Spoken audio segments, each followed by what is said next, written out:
The class, good morning. तो आज आप की क्लास में हम स्टार्ट करेंगे नेक्स्ट टॉपिक जो था हमारा reaction of metal with dilute acids. ठीक है ना। तो डाइल्यूट एसिड पर रिएक्ट करने में मैं ऑलरेडी बता चुका हूँ कि जब मेटल जो है वो किसी एसिड से रिएक्ट करता है तो क्या बनता है, एक मेटल सॉल्ट बनता है। क्या बनता है? एक मेटल सॉल्ट बनता है और साथ में क्या बनता है आपका वाटर। ठीक है ना, सॉरी वाटर नहीं, सॉरी हाइड्रोजन गैस। साथ में क्या निकलती है आपकी H2 गैस। H2 गैस हमेशा रिलीज होती है। This is when the metal react with acids. ठीक है ना। तो इसके कुछ एग्जांपल्स हैं जो हम देखना चाहेंगे। फॉर एग्जांपल आप सोडियम मेटल ले लो, सोडियम मेटल लो और उसको डाइल्यूटेड एसिड, ठीक है ना, ये एसिड कैसा होना चाहिए? डाइल्यूट होना चाहिए। कैसा होना चाहिए? डाइल्यूट होना चाहिए। ठीक है ना। तो आप इसको किससे रिएक्ट कराओ? HCl से रिएक्ट कराओ तो what will form? It will form NaCl। ठीक है ना, और H2 गैस रिलीज होगी। ठीक है ना, ठीक है ना। नेक्स्ट आप क्या करो, सोडियम में डाइल्यूट H2SO4 डालो, डाइल्यूट। ठीक है ना, H2SO4 क्या बनेगा बेटा? Na2SO4 और H2 रिलीज होगा। ठीक है ना। ये हमने देखा, ये रिएक्शन थी सोडियम की दो अलग अलग एसिड के साथ। इसके बाद we will see reaction of magnesium. Magnesium कैसे रिएक्शन करता था? मैग्नीशियम रिएक्ट करेगा HCl के साथ तो क्या बनाएगा? MgCl2 और क्या रिलीज करेगा? H2 gas. ठीक है ना, यहाँ 2 लगाया, रिएक्शन बैलेंस। नेक्स्ट इज जब मैग्नीशियम रिएक्ट करेगा H2SO4 के साथ, सल्फ्यूरिक एसिड के साथ, तो बनाएगा MgSO4 प्लस H2। ठीक है। अब आपको ये समझ में आना चाहिए कि Na के साथ 2 क्यों लगा, Mg के साथ 1 क्यों लगा, क्योंकि मैं ऑलरेडी आपको पढ़ा चुका हूँ ये बात कि हमको क्या देखना पड़ता है, हमको देखना पड़ता है व्हाट इज़ द वैलेंसी। तो सोडियम की वैलेंसी कितनी है बेटा? सोडियम की वैलेंसी है 1। ठीक है ना। मैग्नीशियम की वैलेंसी है 2। ठीक है ना, सोडियम की वैलेंसी है 1, मैग्नीशियम की वैलेंसी है 2। वैसे ही क्लोरीन की मैग्नीशियम वैलेंसी है 1। ठीक है ना, और SO4 की वैलेंसी कितनी है? 2। तो जब 2 और 2 आमने सामने आएंगे तो एकदम ऐसे जुड़ जाएगा। जब 1 1 एक सामने होगा तो सीधे सीधे जुड़ेगा। ठीक है ना। लेकिन जब 1 और 2 सामने होगा तो Na2SO4 हो जाएगा। और ऐसे ही Mg के पास 2 है, Cl के पास 1 है, तो Mg और Cl को जब ऐड करें तो Mg1Cl2 आए। ठीक है ना, Mg1 यहाँ पर Cl2 है। ठीक है ना। तो ये आपको समझ में आ जाना चाहिए कि ऐसा होता है। ठीक है ना। एल्युमिनियम का कितना होता है बेटा? एल्युमिनियम की वैलेंसी होती है 3। तो जब एल्युमिनियम को आप रिएक्ट कराते हो, ठीक है ना, किसके साथ? HCl के साथ, तो आपको क्या मिलता है? आपको मिलता है AgCl3। ठीक है ना, प्लस H2। ठीक है ना। तो यहाँ पर जब मैं देखता हूँ H2 लगाने के लिए तो मैं इसको बैलेंस करने की कोशिश करता हूँ, सॉरी Ag नहीं, Al, एल्युमिनियम। ठीक है ना। तो यहाँ पर अगर मैं 2 लिख दूंगा तो Cl तो 2 हो जाएगा, लेकिन यहाँ Cl3 है, तो इसको बैलेंस, इसको करने के लिए क्या करेंगे? 2 और 3 कैल्शियम ले लेते हैं। तो यहाँ पर ले लेंगे 2, तो 2 3 6 हो गया Cl, 6 Cl के आगे 6 लिख दिया, 6H बनाने के लिए यहाँ पर 3 लिख दिया। ठीक है ना। और जब यहाँ पर 2Al है तो यहाँ पर भी 2 लिख दिया। तो this is how we can balance this reaction. तो एल्युमिनियम जब भी रिएक्ट करता है HCl के साथ तो क्या बनेगा? AlCl3 एल्युमिनियम क्लोराइड बनाता है और हाइड्रोजन गैस रिलीज करता है। हर एक मेटल क्या करेगा? एसिड के साथ रिएक्ट होने के बाद इतना मेटल सॉल्ट बनाएगा, उस मेटल का सॉल्ट बनाएगा और हाइड्रोजन को रिलीज करेगा। ठीक है ना। तो अगर हम और मेटल्स के बारे में देखें, जैसे जिंक हो गया, जिंक को भी अगर मैं HCl के साथ रिएक्ट कर रहा हूँ तो क्या रिएक्शन होगी? यस रिएक्शन होगी। रिएक्टिविटी सीरीज के बारे में हमने बात करी है। रिएक्टिविटी सीरीज के हिसाब से जो आपकी रिएक्शन होनी चाहिए वो क्या होनी चाहिए? ZnCl2 होनी चाहिए और H2, क्योंकि जिंक जो होता है वो हाइड्रोजन से ज़्यादा रिएक्टिव होता है, इसलिए रिएक्शन हो जाएगी। ये डिस्प्लेसमेंट रिएक्शन है। ठीक है ना, दिख रहा है ना आपको? डिस्प्लेसमेंट रिएक्शन है। ठीक है ना, यहाँ पर डिस्प्लेसमेंट होगा। ठीक है ना। ऐसे ही आयरन का अगर मैं HCl के साथ रिएक्शन कर रहा हूँ तो क्या बनेगा? FeCl2। ठीक है ना, प्लस H2। तो कौन सा है बेटा? यानी कि आयरन 2 है। ये कौन सा हो गया? ये आयरन 2 है। अगर आयरन 3 होता तो FeCl3 बनता है यहाँ पर। ठीक है ना। इसको रिएक्शन को बैलेंस कर लेते हैं। ठीक है ना, रिएक्शन यहाँ बैलेंस होगा। ठीक है ना। तो हमने ये देखा कि कैसे कैसे अलग अलग मेटल्स रिएक्ट करते हैं हमारे हाइड्रोक्लोरिक एसिड के साथ। ठीक है ना, HCl के साथ रिएक्ट कराया, फिर से CuCl2 प्लस H2 बनेगा। तो these were all reaction of metal with HCl, और कुछ रिएक्शन मैंने आपको सल्फ्यूरिक एसिड के साथ भी बताई। ठीक है ना। तो सारे के सारे मेटल्स रिएक्ट करते हैं और डिस्प्लेस करते हैं, लेकिन सिल्वर, गोल्ड, और कॉपर रिएक्ट नहीं करते। तो क्या रिएक्शन होगी? ये रिएक्शन नहीं होगी। क्यों नहीं होगी? क्योंकि कॉपर की रिएक्टिविटी हाइड्रोजन से कम होती है, मैंने आपको पहले ही बताया था। तो ये रिएक्शन जो मैंने लिखी है, ये रिएक्शन नहीं होगी, कॉपर की रिएक्शन नहीं होगी। क्यों नहीं होगी? क्योंकि copper is less reactive with from hydrogen. तो हाइड्रोजन से कम रिएक्टिव होने की वजह से सिल्वर, गोल्ड और कॉपर जो है वो हमारे डाइल्यूट हाइड्रोक्लोरिक एसिड के साथ रिएक्ट नहीं करते हैं, ठीक है ना। ये तीनों आपके पास रिएक्ट नहीं करते। तो इसको हम देखेंगे रिएक्टिविटी सीरीज में। जो आपकी रिएक्टिविटी सीरीज दे रखी है, आप देखोगे एक पेज पलट के देखो तो आपको रिएक्टिविटी सीरीज दिखेगी, ठीक है ना। रिएक्टिविटी सीरीज में क्या लिखा हुआ है देखते हैं इसको ध्यान से, ठीक है ना। रिएक्टिविटी सीरीज को देख लेते हैं एक बार।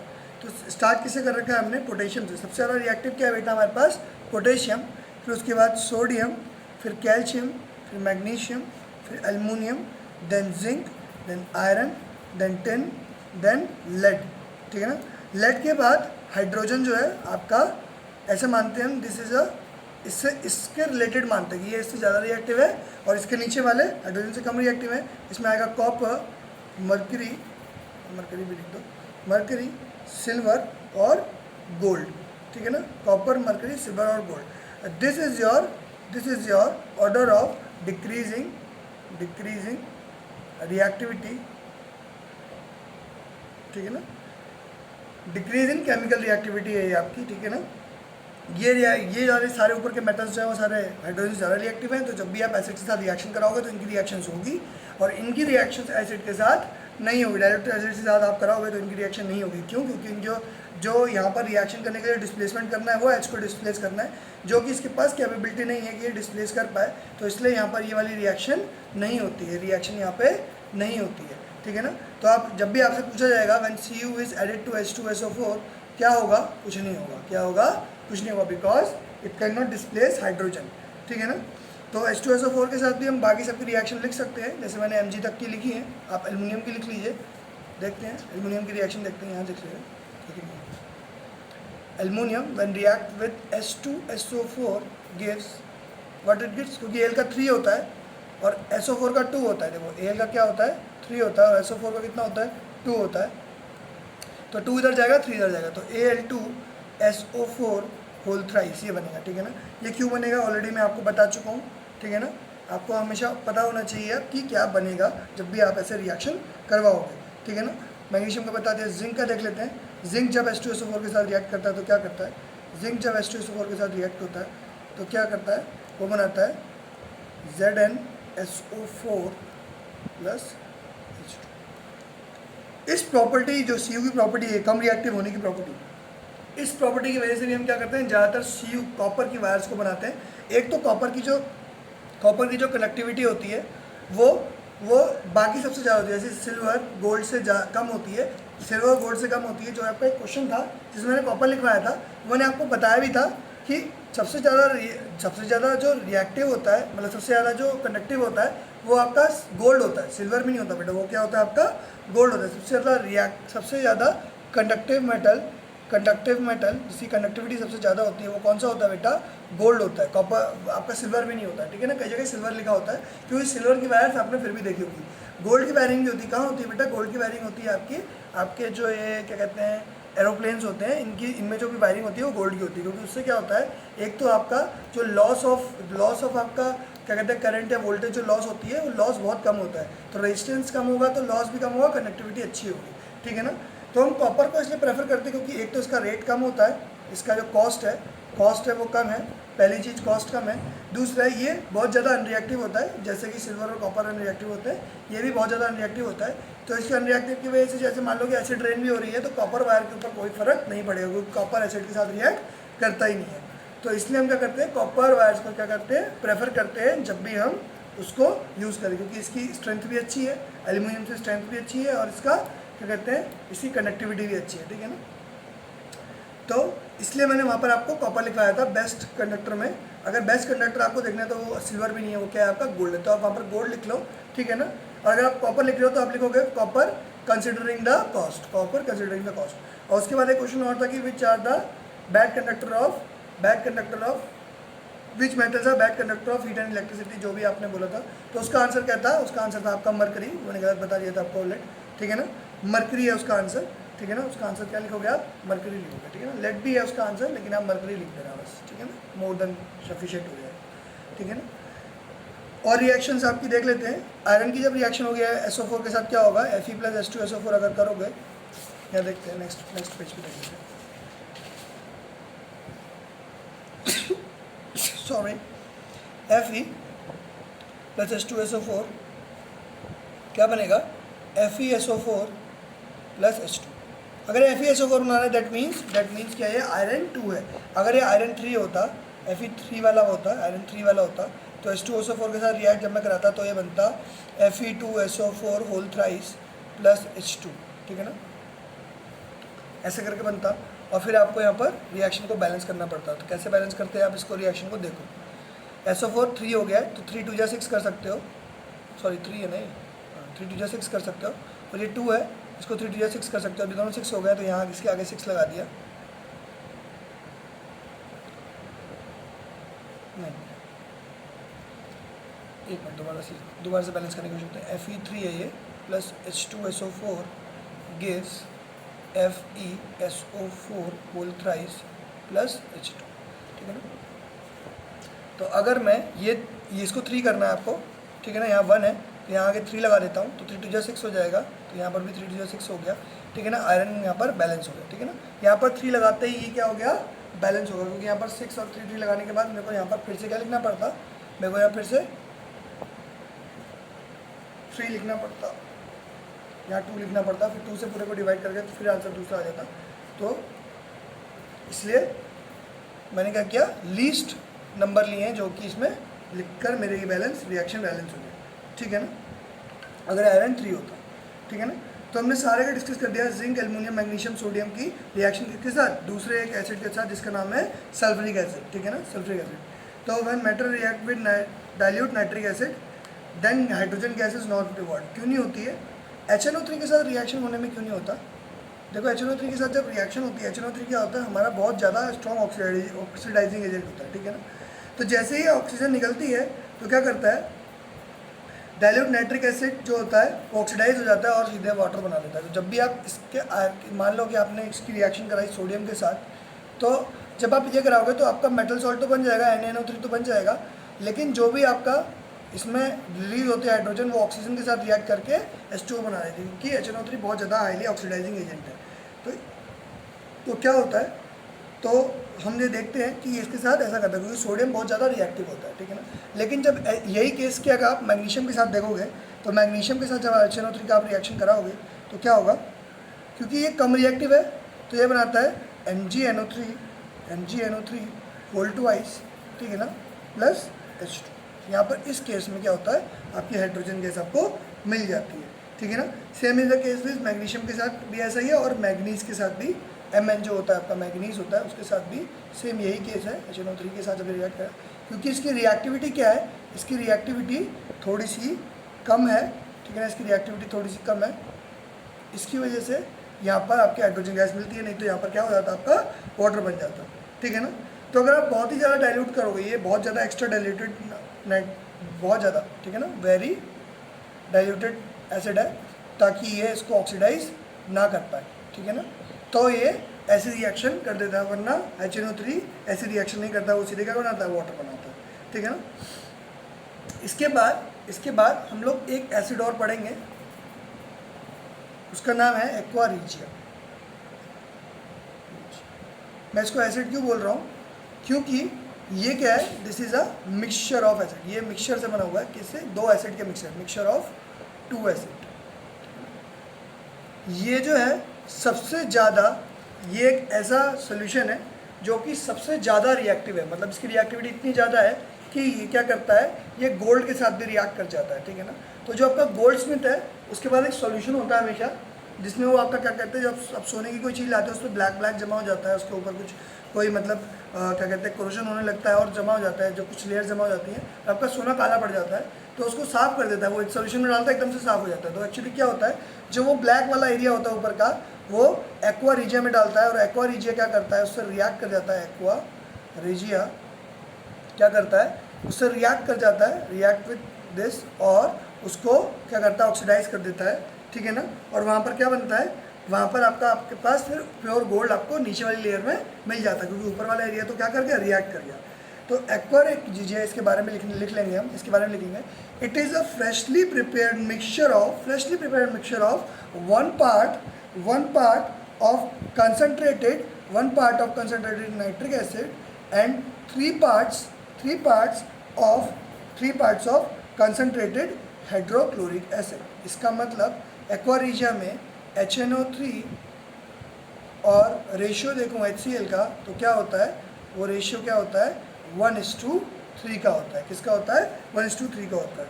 ठीक है, तो 1:3 के रेशियो में अगर मैं HNO3 और HCl को मिलाऊँ, दैट मीन्स अगर मैंने 100 ml ये लिया है तो ये 300 ml ले लूँगा। ठीक है ना, तो 100 ml अगर मैं HNO3 लूँ और 300 ml क्या लूँ, मैं HCl लूँ और उनको मिला दूँ, तो मेरा क्या बनेगा, तो मेरे पास क्या बनेगा, मेरे को जो सॉल्यूशन मिलेगा उसका नाम क्या होगा बेटा, aqua regia. Aqua regia is highly corrosive, मतलब ये बहुत ज़्यादा जल्दी रिएक्ट करता है, कोरोसिव नेचर का होता है। ठीक है ना, इसकी रिएक्टिविटी बहुत ज़्यादा होती है और इतनी ज़्यादा होती है कि सारे मेटल्स को डिसॉल्व कर सकता है अपने अंदर। ठीक है ना, यहाँ तक कि इवन गोल्ड और प्लेटिनम को भी, जो कि सबसे ज़्यादा इनर्ट मेटल्स हैं, जो कभी किसी के साथ रिएक्ट नहीं करते हैं, उन मेटल्स के साथ भी रिएक्ट कर जाता है और क्या करता है, उनको साफ करने में हमारी हेल्प करता है। ठीक है ना, तो एक इससे रिलेटेड एक प्रॉब्लम देख लेते हैं। ठीक है ना, ठीक है ना, between copper and sodium which metal is more reactive. अगर मैं आपसे ये पूछूं तो आप बता दोगे इजीली, क्योंकि रिएक्टिविटी सीरीज देखोगे तो आप क्या बोलोगे, सोडियम सबसे ऊपर है और कॉपर सबसे नीचे है, तो सबसे ज़्यादा रिएक्टिव कौन सा होगा इन दोनों में, वो होगा सोडियम होगा। ठीक है ना, क्योंकि सोडियम रिएक्ट कर लेता है ईजिली ऑक्सीजन के साथ और कॉपर एकदम से रिएक्ट नहीं करता है ऑक्सीजन के साथ कॉपर ऑक्साइड बनाने के लिए, पहली चीज़। ठीक है ना, और अगर ठंडे पानी में भी आप सोडियम को डालोगे तो वहाँ भी रिएक्शन हो जाती है और वो रिएक्शन बहुत ज़्यादा एक्सोथर्मिक होती है। और आपने जब सोडियम की रिएक्शन कराई हाइड्रोक्लोरिक एसिड के साथ, तो सोडियम तो रिएक्ट कर गया, लेकिन आपका जो कॉपर है वो रिएक्ट नहीं करा। तो आप इन सब बातों को देखते हुए ये बता सकते हो कि कॉपर की रिएक्टिविटी कम है और सोडियम की रिएक्टिविटी क्या है बेटा, ज़्यादा है। सोडियम की रिएक्टिविटी ज़्यादा है। ठीक है ना, तो रिएक्टिविटी सीरीज हमने देख ली है, तो एक काम करते हैं बेटा, हम लोग इंटेक्स क्वेश्चन करने की कोशिश करते हैं। ठीक है ना, we will see some intext question of your book. ठीक है ना, मैं बुक निकाल लेता हूँ।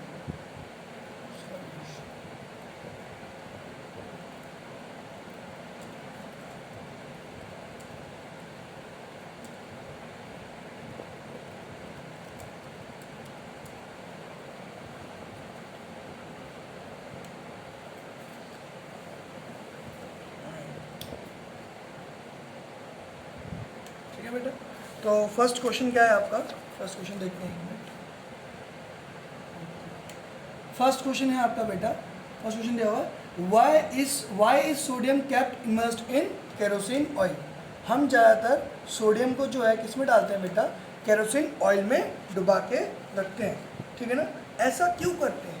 ठीक है ना, पहला क्वेश्चन आपका जो है क्या है, केप्ट इन केरोसिन, ऐसा क्यों करके रखते हैं। ठीक है ना, ऐसा क्यों करके रखते हैं, हमें ये बताना है।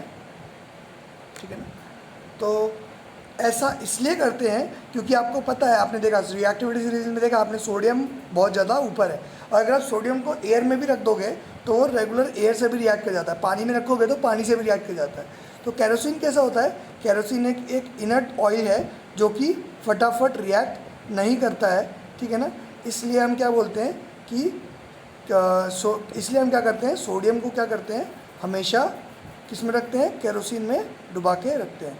तो that's why sodium is kept in kerosene so that it should not react with air. ठीक है ना, तो हम उसको ओवन में रखेंगे तो वैसे भी वो रिएक्ट कर जाएगा। ठीक है ना,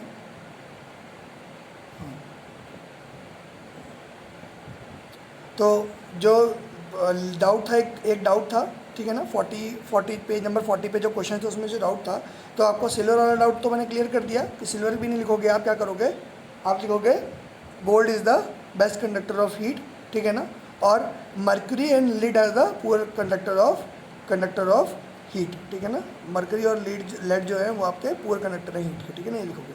ठीक है ना, तो अब आपको क्या लिखना है, नेक्स्ट आपका क्वेश्चन है, इस क्वेश्चन का तो आपने आंसर दे दिया। इस क्वेश्चन का आंसर में आप ऐसे भी लिख सकते हो, सीधे से लिखना आप, sodium is a very reactive metal, so if it's kept in open it will react with oxygen to explode and catch fire. ठीक है ना, वो आग लग जाती है, सीधे उसमें रिएक्ट कर जाता है ऑक्सीजन के साथ और आग लग जाती है। ठीक है ना, और इसलिए सोडियम मेटल को हम क्या करते हैं, हम केरोसिन में डाल के रखते हैं ताकि वो कोई किसी के साथ, जैसे एयर के साथ भी वो रिएक्शन ना करे। वैसे तो वो एयर, कार्बन डाइऑक्साइड, मॉइस्चर किसी के साथ भी रिएक्ट कर जाता है क्योंकि बहुत ज़्यादा हाईली रिएक्टिव होता है, इसलिए क्या करते हैं हम उसे हमेशा केरोसिन में डाल के रखते हैं। ठीक है ना, तो फर्स्ट क्वेश्चन का आंसर आपका ये हो गया।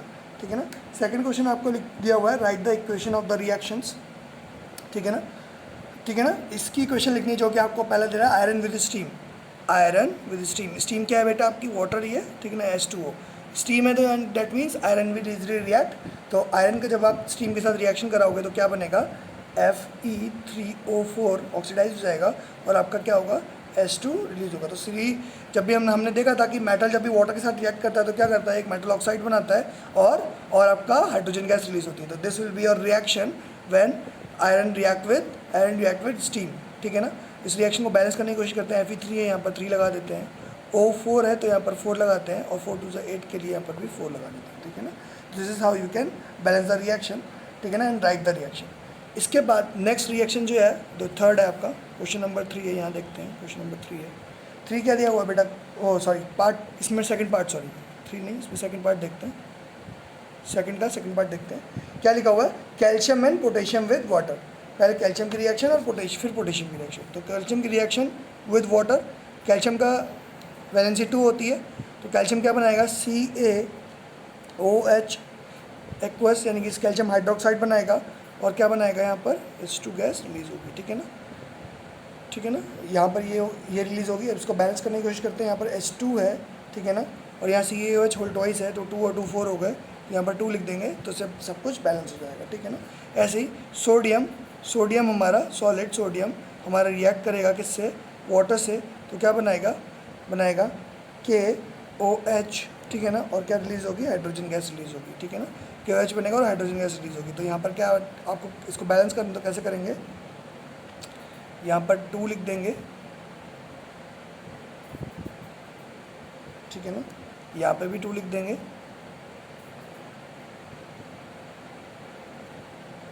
सिंगल KOH 2 है मेरे पास, H2 2 4। ठीक है ना, तो कितने हो गए, H4 हो गए, 2 और 2 H4 हो गए। ठीक है ना, K भी मेरे पास 2 हो गए और O भी मेरे पास 2 हो गए। तो this is your balanced reaction for when potassium reacted with water. ठीक है ना, and potassium is reacted with water. Third question अगर आप देखें, आपको दिया हुआ है, आपको क्या दिया हुआ है, there is a sample of 4 metals ABCD were taken and added to the following solutions one by one। ठीक है ना, the result obtained were tabulated as follow। तो इसको यूज़ करते हुए आपको क्या करना है, आपको ये बताना है कि क्या आपका रिएक्शन रहेगी। ठीक है ना, देखते हैं क्या रिएक्शन होती है, क्या आपके सब्सटेंस है वो बताना है आपको। कहाँ गए क्वेश्चंस, तो use the table to answer the above question for ABCD which is the most reactive metal. ठीक है ना, तो इसको देखते हुए हमें बताना है कि सबसे ज़्यादा रिएक्टिव मेटल कौन सा है। तो सबसे पहले मैं देख रहा हूँ, मेटल A को देखा, मेटल B को देखा, मेटल C को देखा, मेटल D को देखा। तो सबसे ज़्यादा रिएक्टिव मेटल वो होगा जो सबको डिस्प्लेस कर पाए, या फिर जो किसी के साथ डिस्प्लेसमेंट ना दे। मतलब फॉर एग्जांपल आयरन सल्फेट के साथ डिस्प्लेसमेंट रिएक्शन हुई, कॉपर सल्फेट के साथ कोई रिएक्शन नहीं हुई। ठीक है ना, जिंक सल्फेट डाला तो कोई रिएक्शन नहीं हुई, सिल्वर नाइट्रेट डाला कोई रिएक्शन नहीं। ठीक है ना, तो जहाँ पर रिएक्शन नहीं हुई, दैट मीन्स जहाँ पर रिएक्शन नहीं हुई, इसका मतलब उसको कोई डिस्प्लेस नहीं कर पाया। मेटल बी को पहले पार्ट का आंसर क्या है, मेटल बी, क्योंकि मेटल बी को सिर्फ एक चीज़ डिस्प्लेस कर पाई, दैट इज़ आयरन सल्फेट। ठीक है ना, बाकी किसी के साथ कोई रिएक्शन दी नहीं मेटल बी ने। That means metal B is the most reactive, सबसे ज़्यादा रिएक्टिव है, तभी तो ये कोई रिएक्शन नहीं दे रहा, कि डिस्प्लेसमेंट रिएक्शन नहीं दे रहा है। ठीक है ना, इसलिए मेटल बी क्या हो गया आपका, मोस्ट रिएक्टिव मेटल हो गया। ठीक है ना, क्योंकि उसकी रिएक्टिविटी सबसे ज़्यादा है, इस वजह से वो डिस्प्लेस हो ही नहीं रहा है। ठीक है ना, नेक्स्ट इज नेक्स्ट क्वेश्चन आपका पूछा गया है, what would you observe if B is added to the copper sulphate solution. तो इन्होंने देखा कि जब बी को हमने कॉपर सल्फेट सॉल्यूशन में डाला तो क्या होगा, a displacement reaction will take place because of which the blue copper sulphate will fade and red brown is deposited in the beaker. ठीक है ना, तो बीकर में ब्राउन कलर का नीचे क्या आ जाएगा, कॉपर आ जाएगा, और जैसे ही आप उसमें डालोगे बी को अगर आप किस में डालोगे, कॉपर सल्फेट में डालोगे, तो क्या होगा, कॉपर सल्फेट हट के क्या बनेगा, ये बनेगा। ठीक है ना,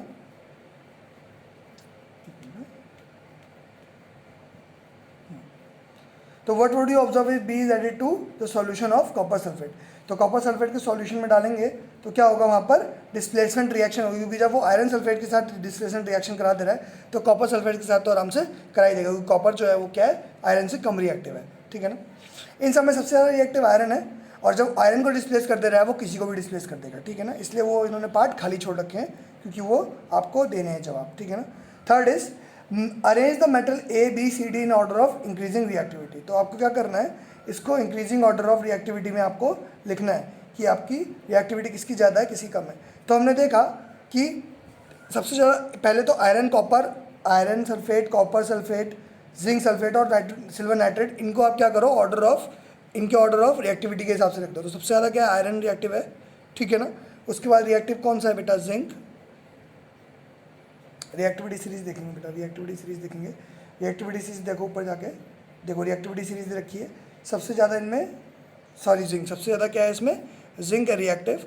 उसके बाद आयरन है, उसके बाद क्या आएगा आपका, कॉपर आएगा, कॉपर सल्फेट, और उसके बाद क्या है आपका, सिल्वर। ठीक है ना, ये आपकी रिएक्टिविटी है जो आपके सॉल्यूशंस की रिएक्टिविटी है। ठीक है ना, ये क्या आपके सॉल्यूशंस की रिएक्टिविटी है। तो सॉल्यूशंस की रिएक्टिविटी हम देखेंगे,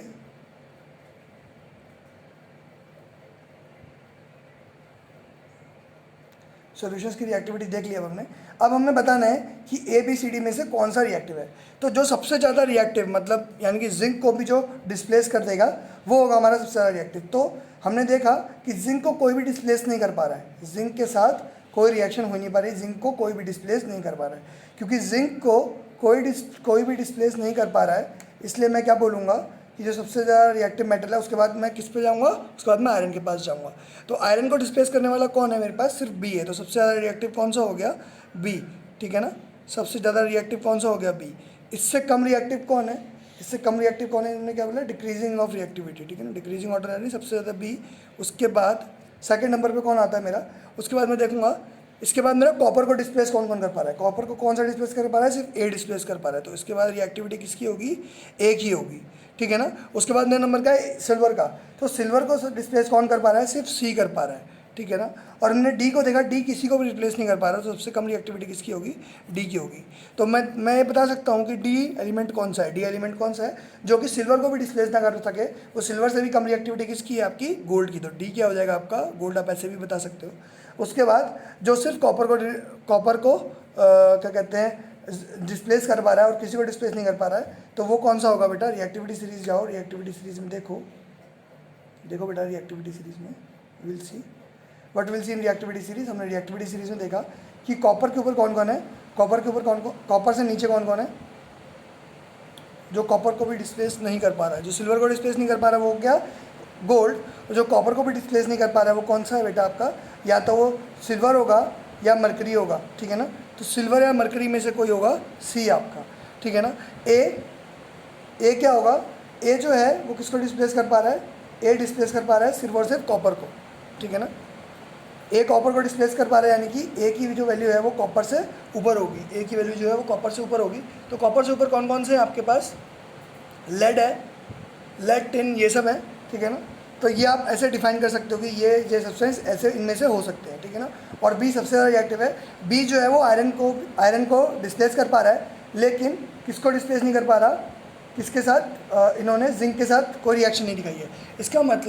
इसका मतलब बी जो है वो आयरन को तो डिस्प्लेस कर रहा है लेकिन जिंक को रिप्लेस नहीं कर रहा। तो ऐसा एक ही सब्सटेंस हो सकता है। तो बी क्या होगा हमारा, जिंक होगा। तो जिंक क्योंकि खुद को रिप्लेस तो कर नहीं पाएगा, इसलिए वहाँ पर कोई रिएक्शन नहीं दी है। ठीक है ना, जिंक खुद को रिप्लेस नहीं कर पाएगा, इसलिए वहाँ पर कोई रिएक्शन नहीं दी है। ठीक है ना, तो हम ऐसे भी डिसाइड कर सकते हैं कि ये कौन सा है और ये कौन सा है। ठीक है ना, तो ये आपको पूछा नहीं था, लेकिन मैंने फिर भी आपको बता दिया, ठीक है ना।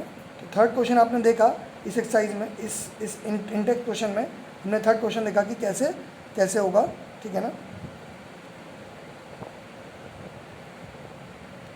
ठीक है ना। तो इसके बाद कुछ बचा है, एक बार देख लेते हैं, इसके बाद इसमें कुछ बचा है। हाँ, दो क्वेश्चन और हैं। Which gas is produced when dilute hydrochloric acid is added to the reactive metal. तो आपको पता है कि अगर हाइड्रोक्लोरिक एसिड हम डालेंगे किसी भी मेटल में तो क्या मिलेगा आपको, हाइड्रोजन गैस मिलेगी। और किसी भी एक आयरन की इन्होंने बोला कि रिएक्शन लिखनी है, जो मैंने आपको लिखवा दिया ऑलरेडी, उसमें से वो रिएक्शन लिख देना। Second is what would you observe when zinc is added to the solution. Zinc को जब हम ऐड करें सॉल्यूशन में, किसमें, आयरन सल्फेट में, क्योंकि जिंक ज़्यादा रिएक्टिव है आयरन सल्फेट से। हमने देखा अभी रिएक्टिविटी सीरीज में देखा है कि जिंक जो है वो ज़्यादा रिएक्टिव है। तो जिंक के ज़्यादा रिएक्टिव होने की वजह से जो है जिंक रिएक्ट कर जाएगा और क्या बनाएगा, जिंक सल्फेट बनाएगा और आयरन को अलग कर देगा, ठीक है ना। तो आयरन सल्फेट FeSO4 किस कलर का होता है, FeSO4 किस कलर का होता है, ग्रीन कलर का होता है, ठीक है ना। जब इसमें जिंक डालोगे तो इसका कलर कैसा हो जाएगा, ZnSO4 के जैसा हो जाएगा। ZnSO4 का कलर क्या होता है, कलरलेस, ये कलरलेस होता है। तो जैसे आप जिंक डालोगे तो कलरलेस हो जाएगा, तो आपको पता चल जाएगा कि यहाँ पे एक रिएक्शन हो रही है किसकी, जिंक की, किसके साथ, FeSO4 के साथ, ठीक है ना। तो ये आपके क्वेश्चंस थे जो कि आपके अभी तक वो आपने सॉल्व करने हैं, जितना मैंने आपको पढ़ाया है, ठीक है ना। तो होप कि आप ये क्वेश्चंस अपनी कॉपी में कर लोगे। These are the questions you have to do in your fair notebook. Thank you students.